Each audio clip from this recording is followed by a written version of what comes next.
let me just apologize. I need to apologize to the listeners who may have heard me on other pods and also to my beloved gooners in our WhatsApp group, yeah? Like, I was defending Willian after he completely fell off after the Fulham game. I was defending him. Shame on me. Shame on me. Seriously, lad, shame on me. The guy, I don't know. He looks like he's there for the money. Edu, you've been backing this dude. Look at this dude. Look how he's playing. You've been backing him.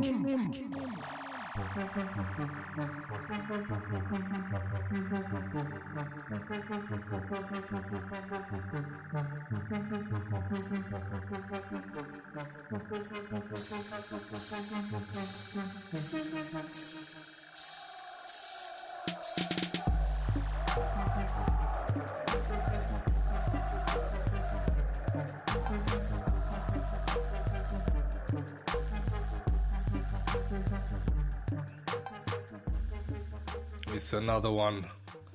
Welcome to the Arsenal Asylum podcast. It's me, your host, Mod Russell, aka Kick Up the Arse. And today I'm here alongside with Mr. IO 1886. Yes, bruv. What's up, man? You can sound a little bit more lively than that, surely. Bruv, this team lively. How can I be lively with a dead team, bruv? But anyway. And the man like Naughty Nigel David. Good evening, esteemed ladies and gentlemen. Probably similar spirits to IO in this evening. A bit down in the dumps, man. Down in the dumps. But what can we say? Yeah, I mean, after the last pod, I didn't think it could get much worse. But here we go. I mean, we've got 2 points from a possible 21. 3 goals scored, 11 goals conceded in 7 games. I mean, what's going on, lads? It's like Groundhog Day at the moment. Bruv, this team is oh my goodness. Chernobyl, bruv. This is Chernobyl football right here. It's like the nuclear core reactor right here, just exposed.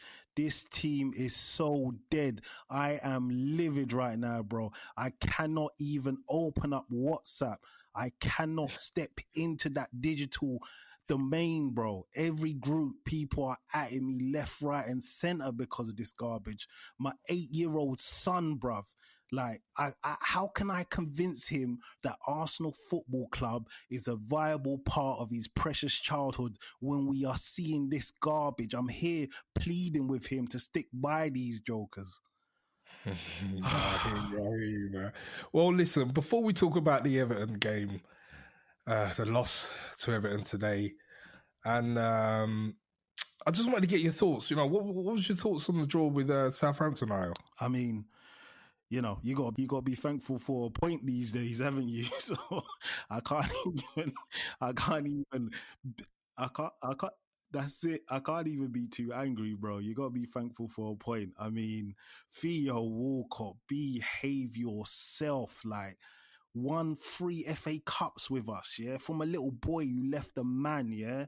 That facial hair on your face, you grew that at Arsenal Football Club, and you try celebrate when you scored. Are you high? Are you high, Theo? Are you high, Theo? Seriously, are you high doing that? Do you think because you grew a ponytail, you can do that, Theo? I swear down. This is what we are now. We're banter. Man like Theo comes, you know, sweet boy Theo comes, he's celebrating. He's celebrating. I know. Do you know what? I didn't really know how to sort of take that. You know, part of me just thought, oh, how dare he? But then I realised that he was actually his boyhood club. I mean, Southampton's where it all started for him. So, you know, technically, he's more Southampton than he is Arsenal. I know, obviously, Arsenal is what brought him his trophies and his you know, success or relative success on the international stage. So, you know, it's for me, it was like I kind of allowed him. But the thing is, you know, I was saying to a few people on the night that I didn't think he was going to score, knowing that more often than not, our former players always come back and score against us. It's just like one of those things, right? Trust me. So I just felt like I've kind of put my mouth on it. Bro, Nige, I mean, we were, Bro, I'm not even a religious man, but I feel like God is testing my resolve at the moment. It's. But like you said, in saying that where we're coming from, um, more often I'm just was pleased with a point. To come away with a game from anything at the moment, yeah, 100%. I'm in the stage where anything on the board, whether it be a point, 3 points against who, where I'm not bothered about the opposition. I'm not so high chested. I think Arsenal should be beating anyone at the moment. It's just point or 3 points and on to the next one at the moment. Yeah, I hear that. I mean, the good news was, sorry to jump in, but the good news was at least Orba scored. Do you get what I mean? And it was a decent sort of his type of goal, his bread and butter. It should have helped with his confidence, that kind of goal. And I'm pleased for that, And Saka, he's just one of the bright lights in this really, really gloomy, dark period at the moment, And Gabriel, well, yeah, he let the team down, man. He let the team down. What is it? Three red cards in 5 games, mod. Yeah, that's what I was saying before. I mean, look, the fact of the matter is, I was just about to say there were some positives from the game, from my perspective. I didn't think it was that bad, and to be honest, Gabriel has been putting stellar performance after stellar performance, and up until now has been pretty much voted player of the season by the fans through the club website. Consistently, month after month, he's getting the gong. Definitely. So I can't really criticize him too much. It was a little bit of over exuberance. It was a little bit of naivety. The player wasn't really going anywhere. We had cover. But it's just one of those things. It's, we were on top during the game and we're just so fragile at the moment. It's like, it's just, if it's not a refereeing decision or a silly mistake or an own goal, trust me. It just seems to be that we're in that zone. And like I said earlier, it seems like it's Groundhog Day. But I mean, look, let's not dwell too much on that game. Got a lot to talk about from today's defeat against Everton 2-1. Nige, what were your thoughts? Oh, another defeat, man. Another defeat. It's hard, man. I think, I think there were actually a lot of positives, and I know I probably sound like a broken clock at this point, as I've said in the last few pods, but I generally think there were a few positives, not in just terms of individual performances, but as a collective to take away from today. And I don't know if you guys caught Arteta's post-match interview, but he kind of summed it up correctly. It's not like Everton were battering down our goal, or Leno was having to do 9.9 acrobatic saves to keep the ball out. It was literally two shots on target, 2 goals, two shots on target, 2 goals, which effectively killed the game. So I don't think we play particularly badly, but same story as kind of previous games. I just don't think we're doing enough going forward, especially from certain key personnel, to justify the 3 points or even a draw. The scoreline doesn't lie. Whatever you think you deserve out of a game, you get what you get. We had chances, I think, to at least draw a level. I think personally a draw would have been a fair result, but I'm definitely not going to go around crying over spilt milk, because I don't think we played so well that I'm kicking and screaming thinking, oh, how did we lose that game? That is a game that we could quite easily have lost and did lose, but it's a game that if you turn around and draw or win, we've had multiple of those types of games under Arteta and previous managers. So I find it hard to read too much into from today's result. But in totality, it's just not good enough, and something has to change, and change soon. What about you? Well, yeah, I was just going to ask you, what do you think that is then? What do you think needs to change?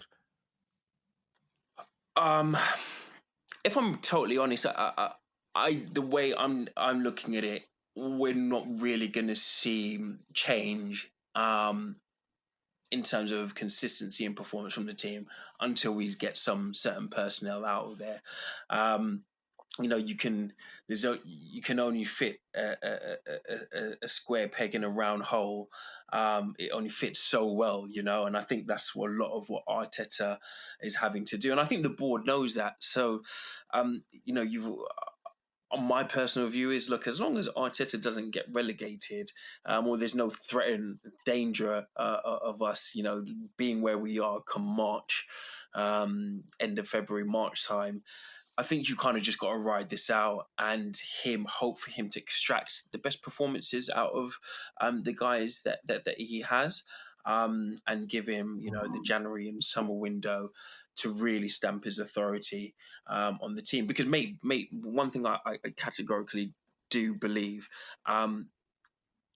we are a much different team with a Gabriel, a Partey, and a not misfiring Oba. We don't lose, or certainly we don't drop the same amount of points that we do, I think, with those three players fit. So, I don't really think there's much he can do. I think he's got to work with the best that he has, and I think we've kind of got to bear him that in mind as fans. That, look, yeah, it is very much a square peg round hole situation, despite some of the persistent mistakes he seems to be making. Yeah, I mean, to use your analogy of a broken clock, as the old saying goes, a broken clock, even a broken clock is right twice a day. And I'm kind of hoping that even though things are broken, we're going to get enough victories under our belt to carry us over the line and get us somewhere up in the mid-table, because I don't see anything better than that this season. But Ayo, what was your thoughts? Bro, we're 15th, yeah? We're 15th. We literally sent Everton to second. Like, us and Everton are the two longest standing members of top flight football. And we sent those guys second while we languished in 15th. Willian, waste man. Like, it's just Willian, Pepe, Danny, even Danny. Danny is the guy that creates stuff. Even Danny. Danny has been the sort of, like, if you talk about our performances against Southampton, Danny was trying something. Saka was trying something. El Neni, bless him, he was running around like a headless chicken, but he was at least trying to press, trying to force a mistake from Southampton. Today, they just look like patent squad players. They look like your squad player's favorite squad player. They look like they had no business being the guys to rely upon at Arsenal Football Club. Like, Willian, oh my goodness, like, let me just apologize. I need to apologize to the listeners who may have heard me on other pods, and also to my beloved gooners in our WhatsApp group, yeah? Like, I was defending Willian after he completely fell off after the Fulham game. I was defending him. Shame on me. Shame on me. Seriously, lad, shame on me. The guy, I don't know. He looks like he's there for the money. Edu, you've been backing this dude. Look at this dude.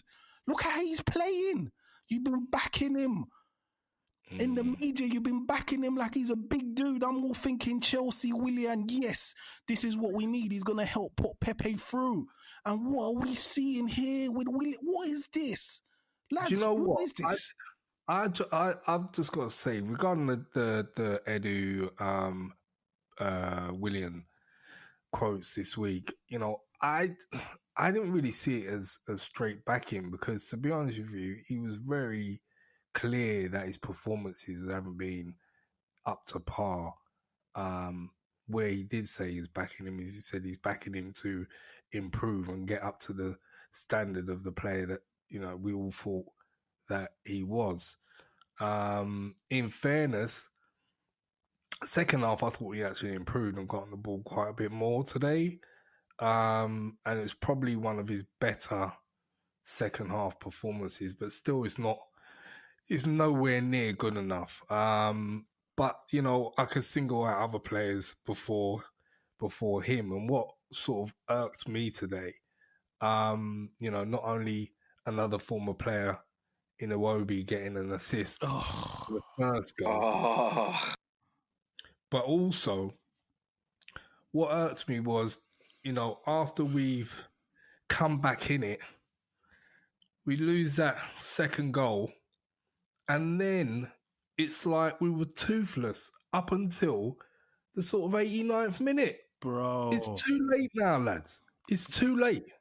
Bro, this team is playing like some championship, like newly promoted team. Like, like you said, why are you waiting until the 80 something minute to be like, oh no, we might lose this. All right, let's get some crosses in. Let's get the ball in the middle of the box. We got to do.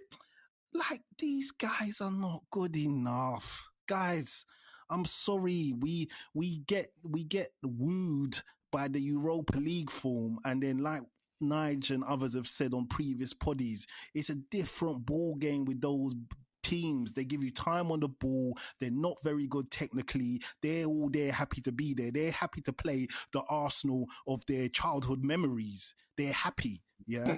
When you come to the Premier League, man's looking to get points. Like, they smell blood in the water.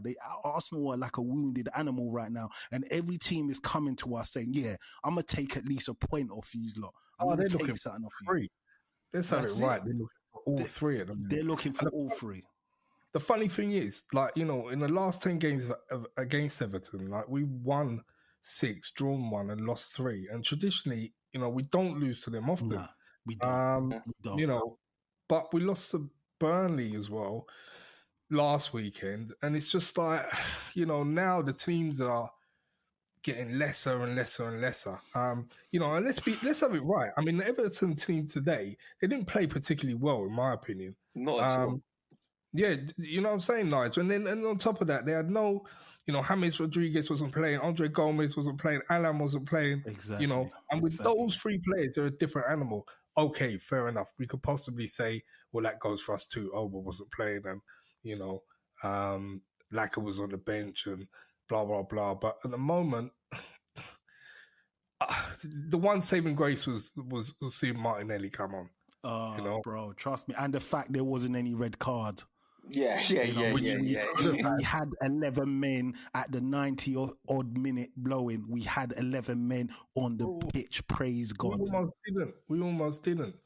There was a few silly challenges in there. I was thinking, oh God, here we go again. I can't remember the one in particular. Nige might be able to refresh my memory on that one. Yeah, I think it was one from, was it the El Neni one? Sorry, excuse me. Yeah.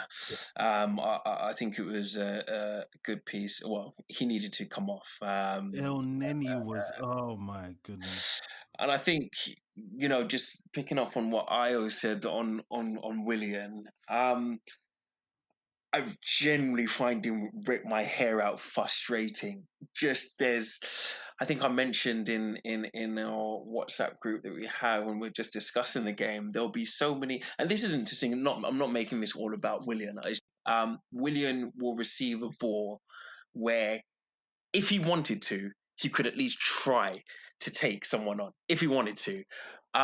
But for whatever reason, and I don't know if it's coaching, I don't know if it's confidence, the ball just goes backwards. And I think, Mod, you're right. I think in the second half, he was in much better positions. But for someone of Williams' experience and pedigree, I won't even say talent, just pedigree, just when the execution matters, in those pivotal moments, when you pick up the ball on the half turn, you look up, you see movement, you can either run, take a shot, or you make something happen. That's your moment. It's the execution. Even when he gets into those spaces, I just find that execution's letting him down. So, as much as I've probably been getting onto Willian before, about not saying he's never been a great player, he's definitely not been this bad. Like I didn't think we was getting a great player got from Chelsea, but we definitely wasn't getting this guy. I think I said, it's a Brazilian Iwobi, essentially. That's how I'm looking at it. We traded like for like. The guy's played 11, 12 games and registered 2 assists for us.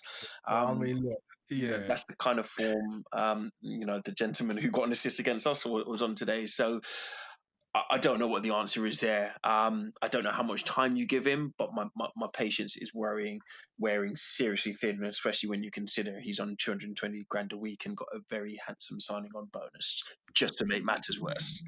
We were talking about resolution or how to change. What would you do? Would you just say to him, look, if you don't want to be here, you can go on loan in January? Who's that? It won't be. No, he don't play for us no more, mate. Sorry, what am I talking about? See what I mean? I got Iwobi on my mind because you're Brazilian Iwobi. Suppress that trauma, bro. I'm telling you, like, oh my goodness. So Willian, take Willian on loan? I was saying, what is the resolution to it? Because obviously we've been with us for 2 years. If this guy don't start performing soon, we're not in a position to wait. Bro. We're not in a position to wait for someone to sit there and collect their wages. We've seen that already. We know where that goes. I mean, Mr. Ozil, bro, he's there sitting on the wings, collecting his fat paycheck, and he's not even on the squad list. Bottom line is, yes, his arguments that, potentially we might be desperate enough to reintroduce him. Personally, I can't see it, but there's whispers of that. But the club has made it clear that they're willing to be cutthroat in a way that they possibly weren't known for being before. Too right. So, too right. What do they do with someone like him if he's not performing and we're paid him those wages because we're like, look, we thought we were buying an Aston Martin, mate. And right now, it's like Morris Minor. Do you know what I mean? Totally, bro. What do you suggest that you do? What are your thoughts on it?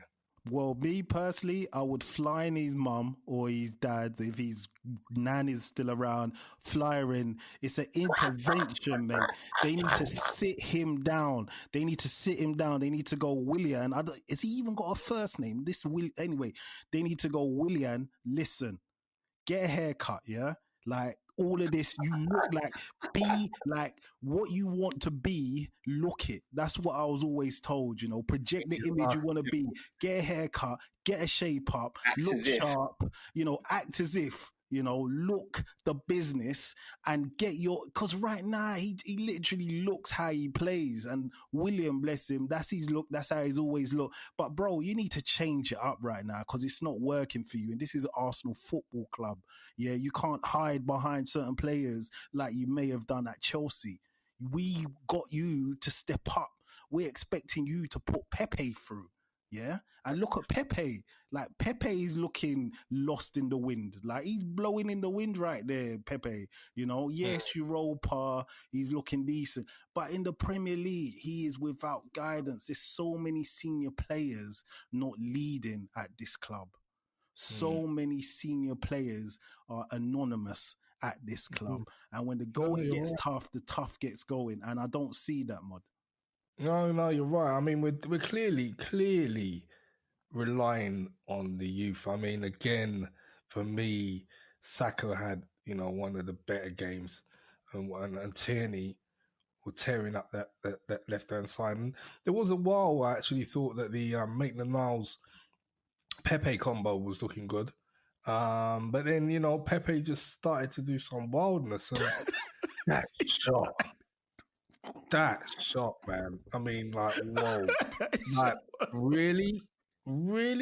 70 what million? Really? Like, Bro, he did the same thing in the Southampton game, bro. Remember, like I put the clip up in the in the group, in our WhatsApp group. He did the same thing. He takes these shots that you're like, dude, like this is Arsenal Football Club. Man said that left foot is not Van Persie, bro. Oh my God, Persie. we can't even make that clear, bro. I'm not even gonna name the one of us. There's 7 of us, as you may know, listeners. One of us tried to liken Pepe's left foot to Van Persie. Well, listen, let me just say he's more Van Pookie than Van Persie. I ain't gonna lie, like, and I love him, like, and I do, I like, for as much as I'm criticizing his performances or his performance today, I do see the player in there, but it's kind of like 72 million mods. Do you see a 72 million player in there? Let's yes or no answer, bro, please. I did before, and I think that player is in there, and he didn't pick his price tag. That was decided by the clubs, so he didn't say I'm worth 72 million. The clubs decided that. So that's a fair point. That's a fair point. Fair to keep labeling that, but then when you have that price tag, as we all know, you are then expected to perform at a certain level, and if you don't, people are quick to look at you sideways. I mean, we've all seen the criticism of Pogba over the years.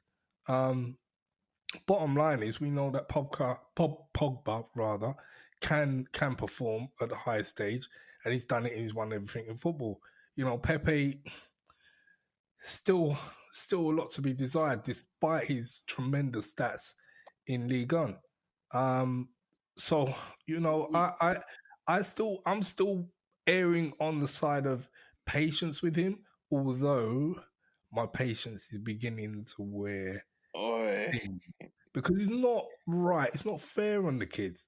It's not fair on the kids at all. They're the ones that are turning up week in, week out and busting a gut for this side.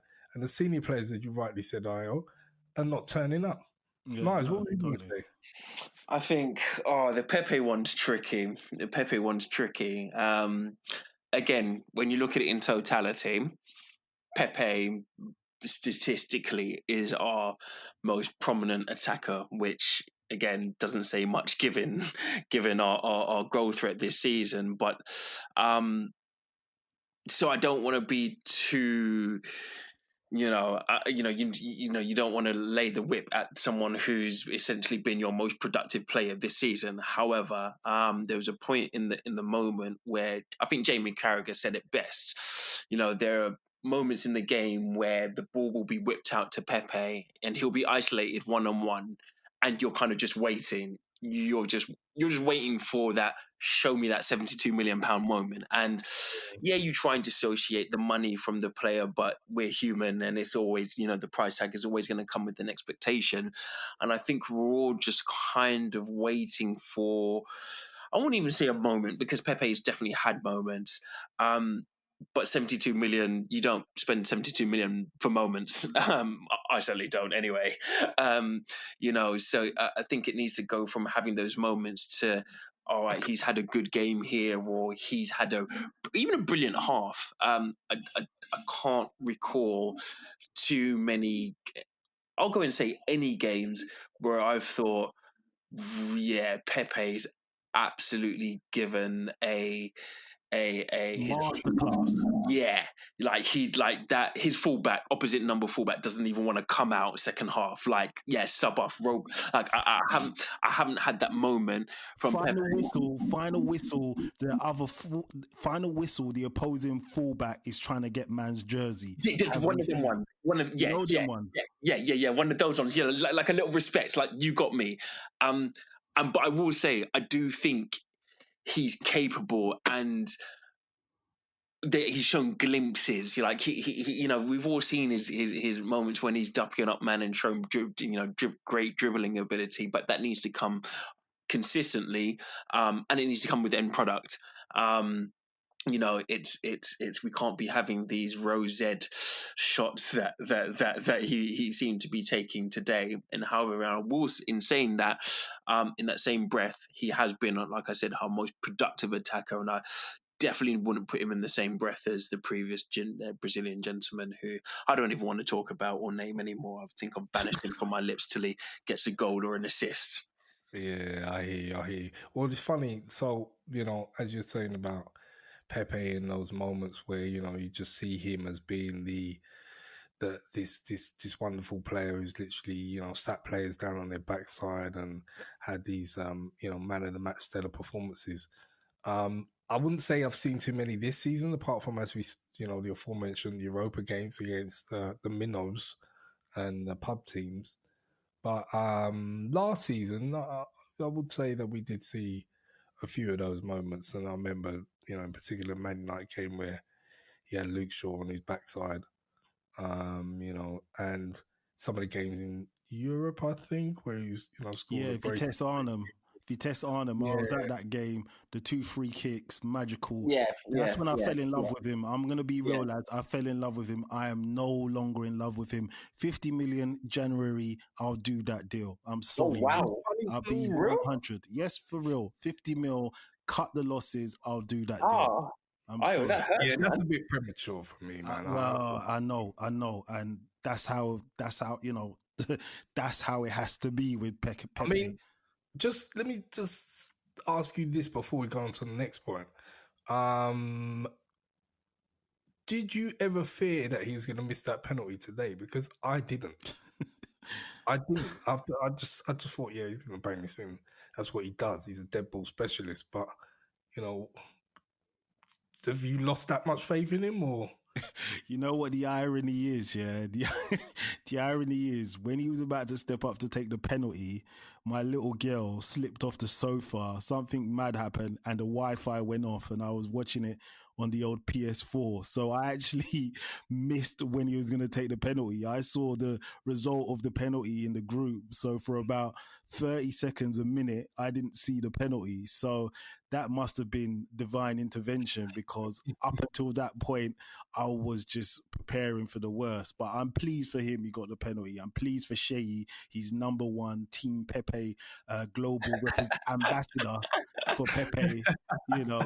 King Shea the third, he's the the fifth, he's the or the eighth rather. Sorry, 3+5.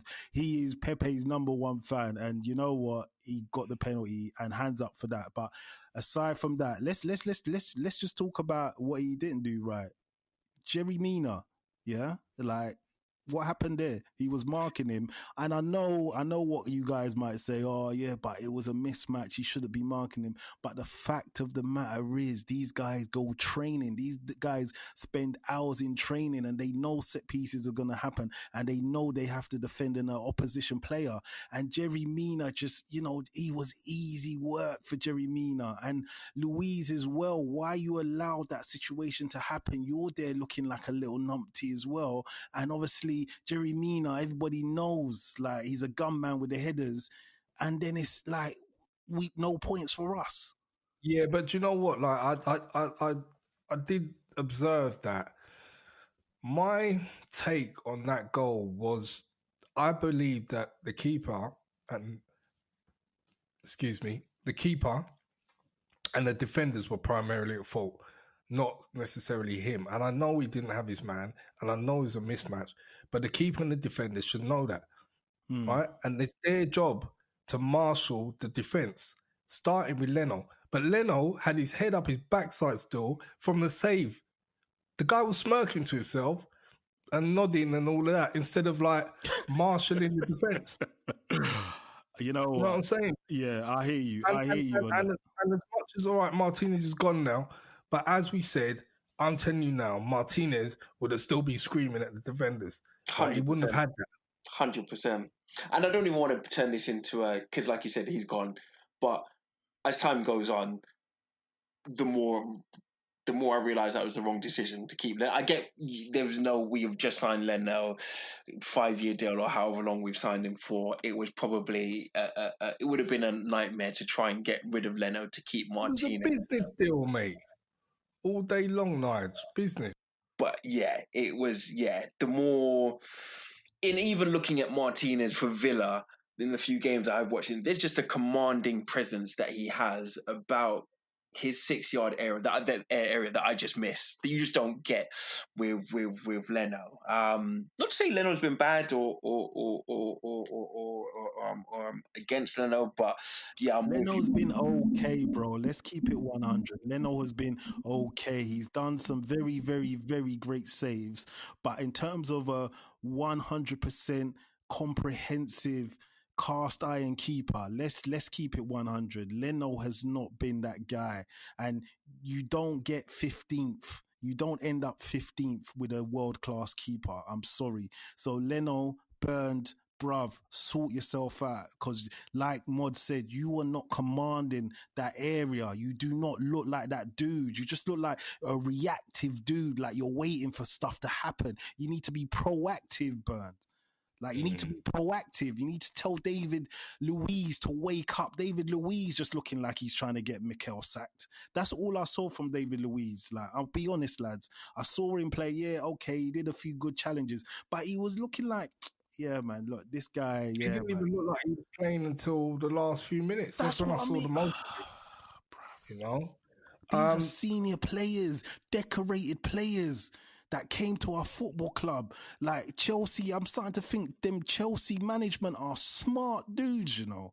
Of course, They are bro. smart dudes, because we're all getting all these players thinking, yeah, these guys are gonna do a job for us, and then they're sometimes dudes. They are sometimes dudes. They're not looking to put us the way they did Chelsea. And I know they're older, and I know, you know, they're getting to the end of their careers, but some of these performances, come on, man. I haven't even forgiven them for Gallas, mate. So, do you know what I mean? Yeah, that's a good point, Mod. We've got to stop doing this. Bro. Do you know what I mean? The Mikel Silvestre from Man U, we're constantly buying the bloody old horses from the knackers yard. I don't know what the whole point is. I swear, it feels good in principle on paper. It always feels good. I'm not gonna lie here and say, when I heard we were getting Willian in the summer, I mean the receipts are on the pod, so I'll just be a hypocrite. I was pleased. I thought he would give us that depth to really put Pepe, Reece Nelson, show them, look, this is what a top player is about. Model my lifestyle and you can't go wrong. You will achieve. Yeah, I've said it myself on it over and over and over again on the pod. I agree with you 100%. That's what we thought we were going to get from him. We thought we were going to get, you know, a player that was guaranteed to give us those statistics that he had at Chelsea, which was nearly, you know, 15 to 20 goals, you know, or goal assists and goals, you know, per season, guaranteed, you know, on a regular basis for the last 5, 6, 7 seasons. So we thought we were going to get that and a proven winner. But it just seems when they come, they're just like, this is too much hard work. And they just want to you know That is it, bro. They just think, look, no, they just think that if I don't put 100, what is really going to happen at this sort of football club? What is really going to happen to me? You know, what is really going to happen? Nothing, no pressure. Nothing's going to happen to me. I'm going to get my money and everything's going to be cool. Oh, this is too much hard work. Sorry. Bro, it's even worse with no fans. Mod is on the money. Mod is on the money. Fans are not even on your back, bro. So it's even worse. Bro. It's even worse, man. I just think they're in chill mode. But listen, that's enough about the stinkers. Talk about the stinkers of the match. So you know, let's try and get some positives out of this. I mean, who are your man of the match or man of the match for the Arsenal, Nige? Like I said, I think there was actually a few decent performances out there today. I thought Ainsley Maitland-Niles did pretty well in the right back position. Like you said, Mod, I thought there were moments where him and Pepe looked fairly decent, fairly cohesive together, probably more so than Pepe and Bellerin have done in recent times. I thought Saka, definitely one of our brighter sparks. Thing I like about Saka is whether he's playing well or playing not, or not playing well, he will always make himself available and show for that ball. and try and take people on. Rarely do I see, or it's not often do I see Saka consistently show for the ball and one touch pass it back and trot next to a defender so you don't pass to me. Not naming any names. Yeah, I think Saka did really well today. I like his energy. I like his. I just like his zest for that game, just zest for the game. I know the zest that I think you get with youth. But for me, if you're asking who my man of the match was today, it's none other than the one and only KT. I think Tierney, just his work ethic, just more often than not, he just epitomizes what I wish the other 10 players out there would be like in terms of their attitude and persistence to the game. I don't think he always gets it right. I don't think he's perfect by any means, but he's my man of the match just for the sheer desire and how much he wanted to win that game. And it helps that he's got an absolutely mean left foot. So yeah, KT was my man in the match today. Mod, I thought he put in a brilliant performance, and if we can get more of that desire and hunger from our other 10 players, trust me, we'll be all right. Yeah, agreed. What about you, Isle? Yeah, I think I totally hear Nige's props for KT. I think he acquitted himself well, especially after, frankly, as far as I'm concerned, a mediocre performance against Southampton. The Southampton match, I believe, in my opinion, Holding was the best defender, and I can see why Mikel attempted to make him a captain, which blew up in his face, but that's another story. Let's keep positive. Right. So, Saka again, consistency. Southampton, job done, and today, job done. He looked busy. He looked industrious. He looked productive, like he wanted to make things happen. I mean, there's a part of me that's thinking, what on earth is going on with Reece Nelson? Because Reece Nelson should be his sort of contemporary, his counterpart on the right wing, and we shouldn't have whether Pepe comes good or not, that's here nor there. But as far as having to rely on Willian, Reece Nelson, if he was putting up the way Saka is, I think we would really have some proper attacking wingers there that make us dangerous. But yeah, Saka for me. Yeah. I think for me, I'm going to give it to Ainsley, I think. He had the reason why he had a great game, bro. The reason why is I think he's made that right back spot his. I can't see. It's going to be difficult even for Bellerin to get back in the side from my point of view.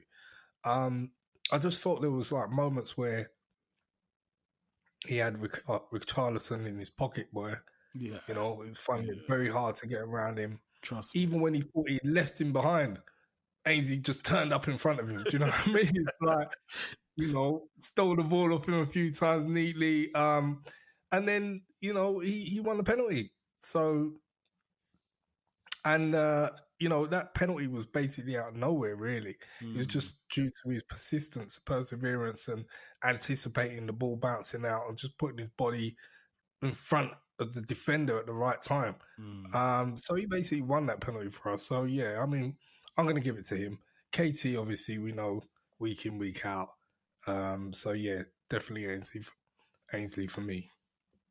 No, completely. I mean, those three guys really are the only reason we can make this pod tonight, because if not, I guarantee you we would have went, nah, let's knock it on the head, do it another day, because the other performances on that pitch were just mediocre at best. Aside from, let's give props to our wonder kid, our Brazilian wonder kid, Gabby. He's back in the mix. He got 25 minutes under his belt, came on in the 70-something minute. Yeah. And it was beautiful to see him back. Gabby, welcome back, sir. Yeah. We just need you to get back to match fitness. Do what you do. Look a threat, look lively, uplift the team. You and Saka, it's like that's what happened last season. You and Saka, where the way you played, it just excited and it kind of like it kick-started your teammates. And I feel like Saka's been doing it by himself, but with you there, hopefully things start turning around because it's sorry lads, it's really, really tough now, man. It's tough. What we're seeing is we're 15th. What is that now, lads? Is it 7 losses? 4 wins? I stopped counting, bro.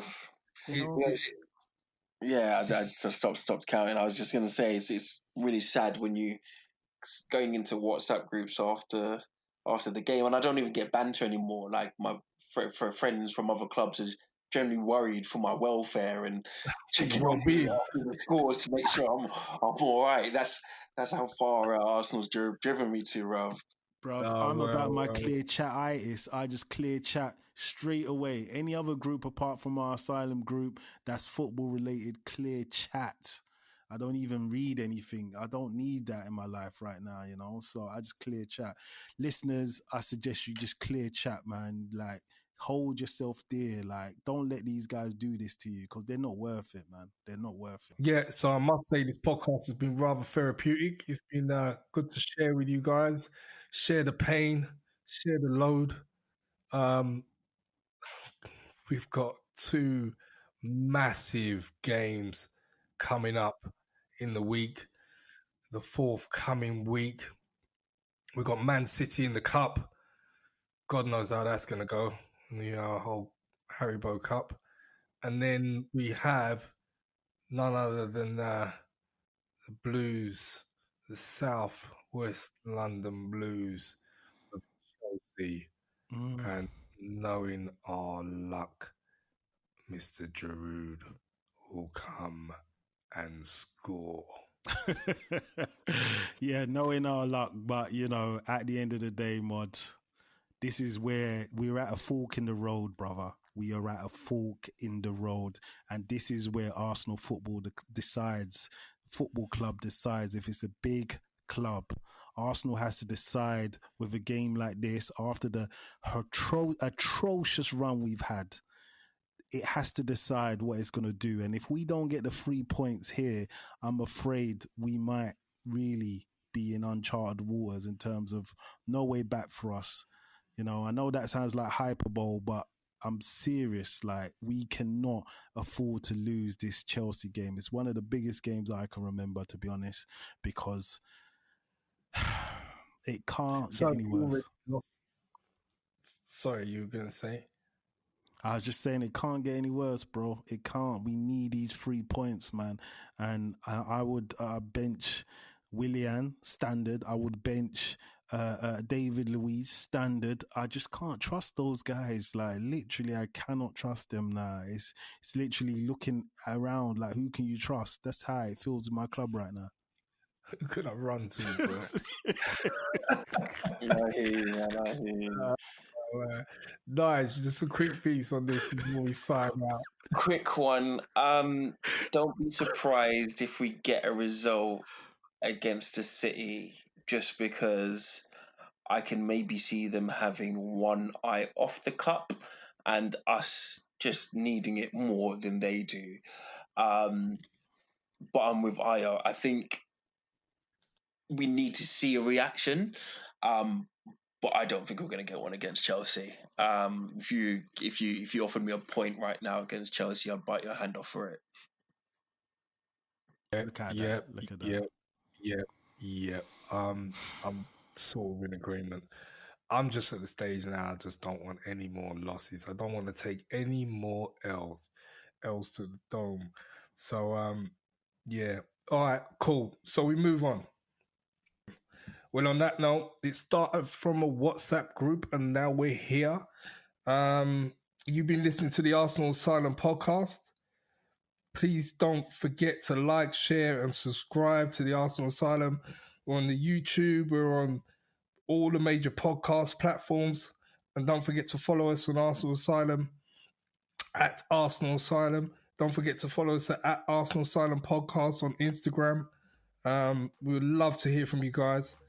And you have been listening to myself, Mod Russell, aka Kick Up the Arse, IO 1886, aka Head Banter in Charge, bro. But it's all banter on me right now, on us. But we go on, we go again. We move. And a man like Naughty Nigel David.